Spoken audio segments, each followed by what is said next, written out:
Stephanie with Digital Thinker, and today we're going to take a deeper dive into the Start Center and user information. So when you first log into EAM and you're in the Start Center, in the top right corner, you'll see this information up here. This is great information to have for your system administrator. If you put in a help desk ticket, this information helps people address your issue a lot faster.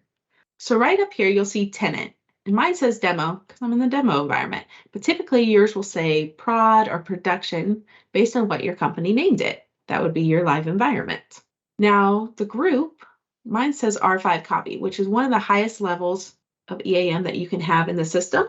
When you first log in, maybe you don't have all of these tabs across here. And maybe you don't have the same tabs or screen as someone in a different role. That's okay. It's supposed to be that way. User groups are set up by roles and the access levels that people in those roles need to do their job. And next you'll see user. Now this is just my user ID information. That's pretty easy. And next we'll go talk about organization.